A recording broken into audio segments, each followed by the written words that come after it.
In this video, I want to share some important information about narcissists so you can remain calm and in control of your mind when you come around these horrible people, so you can go up, over, around, and through them when necessary. So let's do what we do and dive deep. No tears, no fears, fully alive again after a piece of years.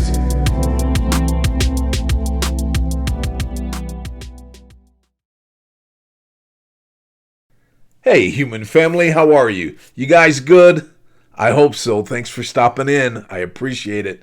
For those of you new to the channel, I would like to welcome you to Fully Alive Again. My name is Darren. I'm a narcissism researcher, coach, author, and survivor of a covert narcissist mother, siblings, and a 23-year marriage to one of these monsters. Yeah, I said I know. Come on, man. The main objective of my channel is to help you on a daily basis build your confidence, optimism, and determination to heal and take your life back. And hopefully we can have a little fun while doing so. Smiling and laughter is so good for us. All right, you guys, so let's get into it. Learning about narcissism is so important. It gives us the ability to steer our vessel, meaning our lives, in the right direction. One of the things that I think a lot of people misconstrue and get wrong about narcissists is that we've been told that they operate from shame and arrogance and grandiose illusions about themselves, and that they have so much shame and fear inside them. Now, that's true to a certain degree, all of the above, but that is not what drives these people. Before I get into what drives these people, I want you to better understand how we react to the world, being empaths and people who have been abused by a narcissist, and people who suffer complex post-traumatic stress, how we filter the world and how we operate within it. We operate from shame, fear, and anxiety. These are the things that we see the world through. These are our filters, and these are the things that trigger us. These are the emotions that are felt when we're triggered. These are also the emotions that allow triggering to happen. A narcissist is not the same way. You see, we operate from fear of being hurt, fear of being abused, fear of upsetting a narcissist, especially if you had a narcissist mother or father, caregiver. So there's this fear in the subconscious of doing wrong. So you're walking on eggshells a lot of the time. You actually think that you're inferior to most people because of the way that you've been conditioned. This is when you know that you've been triggered, is when you start to shrink yourself. Now that's the way that we operate. We operate, for the lack of a better term, through fear. That's why yesterday's video was on courage. That building that courage changes everything in life. But we've been conditioned by a caregiver, parent, an abuser, to walk on eggshells and to be very aware of pleasing others, not to be disapproved of or disliked by other people. And that's no way to live. Now, the narcissist does not operate from fear. This is a big mistake, I think.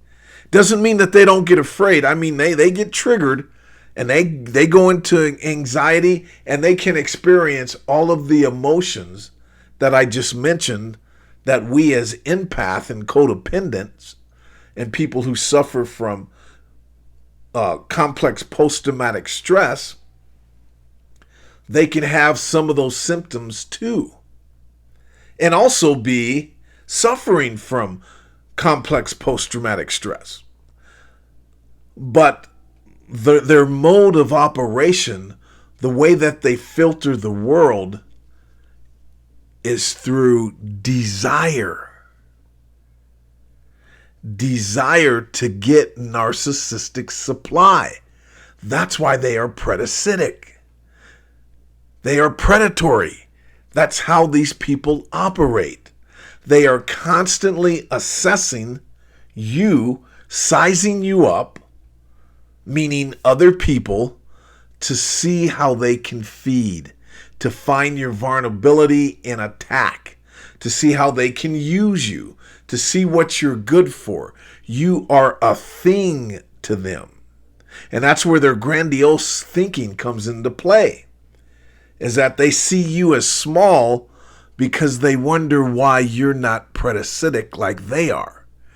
And why you're just this little deer out in the field just be waiting to be eaten. And that's their disillusionment. That's where they're so disillusioned it's not even funny. But their mode of operation is not fear, it's desire. They do have a fear, and I'll get to that by the end of this video. But their main mode of operation is desire for narcissistic supply, which means hurting other people, gaslighting other people, manipulating other people, abusing other people. They're demonic. They want to see you in pain. And it's very daunting when you think about it, how these people really want to see other people hurt. That is so foreign to my existence. You know, the only time I want to see somebody hurt is when they're trying to hurt me. I used to get into a lot of street fights when I was younger, and I would act real macho and tough, and after I got into somebody's ass. But when I was at home late at night or by myself, I would really regret what I did to that person. Some of the time. Some guys had it coming. But I regretted it. Even in my karate or my taekwondo tournaments, when I would see the person's agony for losing a tournament, I used to feel sad for them. Now, I had a poker face. I wouldn't show that. Now, I'm saying these things to illustrate how foreign it is to me that people want to hurt other people. And I'm no angel, don't get me wrong. That's we can't be disillusioned as empaths that we're some type of perfect angel who ain't ever done nothing to nobody. No, I've been an ass to people before. There are things that I regret. There are people recovering from some stupid shit that I've done in my life. Rest assured. If I could go back in life, I would change a lot. So we have to be very careful when we're examining ourselves and comparing ourselves to narcissists, that we don't get disillusioned that we are perfect beings, because we're not. We're just not evil pieces of shit wanting to do harm to people. Now, they operate from desire, and I think you can go further than desire. They need to hurt other people. Just let that marinate for a little bit. Imagine what it would be like not to desire, but to need to hurt someone, just like oxygen. and you couldn't control it. So you would have to play games with yourself and actually convince yourself, and this is where they go into disillusionment, that the people that you're harming deserves it, or that you're some type of God and super being that has a right to harm others. And this is their mental illness when you go into the neurosis of their mind. However, there is one fear that every narcissist has. What do you think that is? Do do do do do do do do do do do do. If you said, Alex, they fear of being found out, yes, you are correct. That is their biggest fear, is being found out. Now, is that because of the shame of what they've done and how people would look at them disgusting? I used to think that's what it was, is that they're so ashamed of all of the shit that they've done to people that they would be so embarrassed and ashamed of it that they fear being exposed. But that's not the reason why. It isn't. They could give you know what about that. They don't care. Their biggest fear is of being exposed because they won't be able to feed on people. Just think if you had a marking that you could put on narcissistic people that everyone in society could see them. They would implode. They would self-destruct because they couldn't do their dirt. So their whole motivation and fear of being found out is not out of the fear like you and I would have if we did something wrong or if we did something embarrassing, something that we're ashamed of and we don't want other people to find out because we have a sense of morals and ethics and it would be embarrassing for someone to find out. It's not that kind of shame. Their fear, it's not that kind of fear, rather. Their fear is not out of shame. It's out of losing their desire. Not being able to breathe and live. Do you see how dark and disgusting that is? How evil that is? So when I say it's better to be abused and fooled and tricked by a narcissist than to be a narcissist, this is why. Their ultimate fear is being discovered and people knowing who they are. They are only powerful and can feed on others when you don't know what they are. So when you know what they are, they avoid you. You start to have narcissistic repellent on you to a certain degree. Now, there are some that will want to fool you to show that they're superior, but when they know that you know what they are,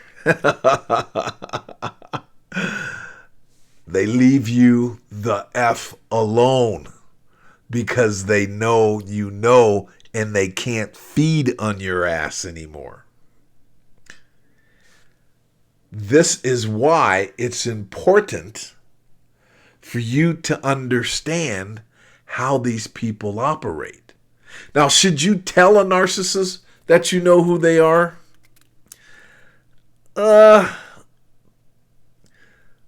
I have and I haven't. That's something that you can decide.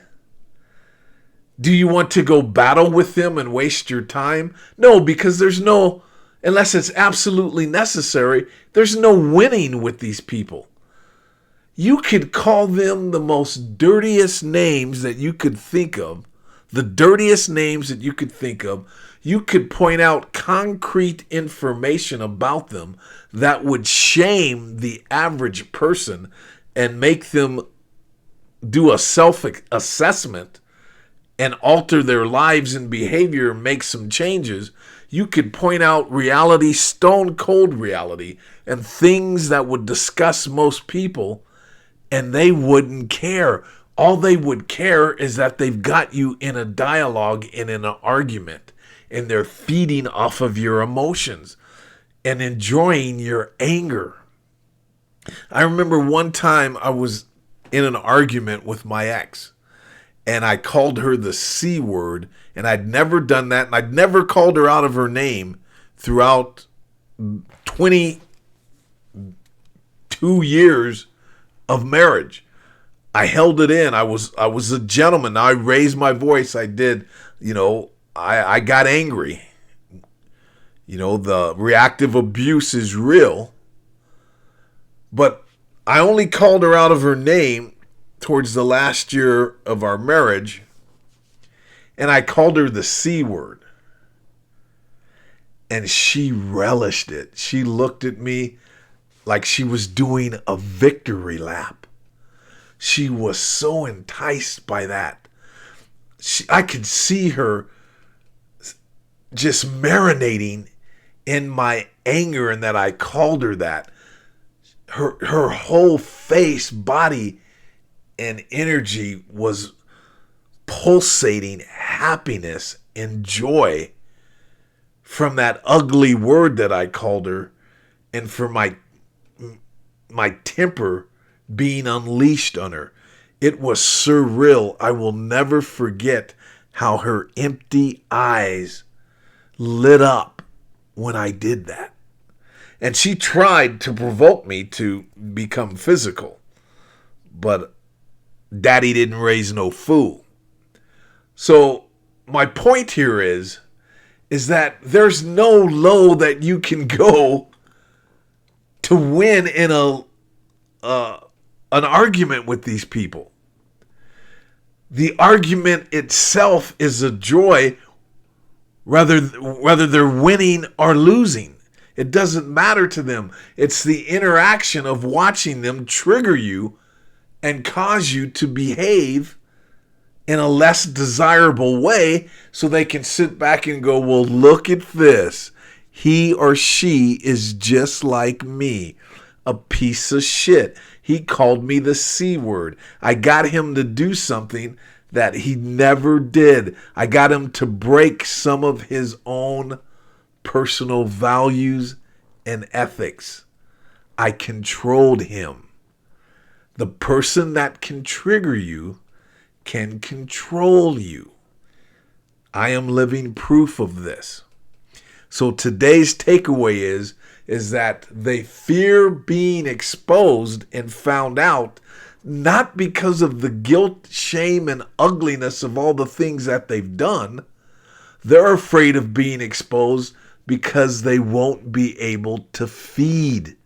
And that swell guy reputation that they have, or image that they're portraying to the world, gives them the opportunity to feed and host themselves unto other people for narcissistic supply. The better you understand that, the more comfortable you become in a world with these creatures. Because the better you understand them, the better able you are to protect yourself and maneuver yourself and go up, over, around, or through these vulgar people when necessary. All right, you guys? I hope you got some value out of today's show. If so, please like and subscribe if you haven't already. And what say you? Let me know your story below and what you thought about today's show. And I'll see you on the next video. And until then, protect yourself at all times!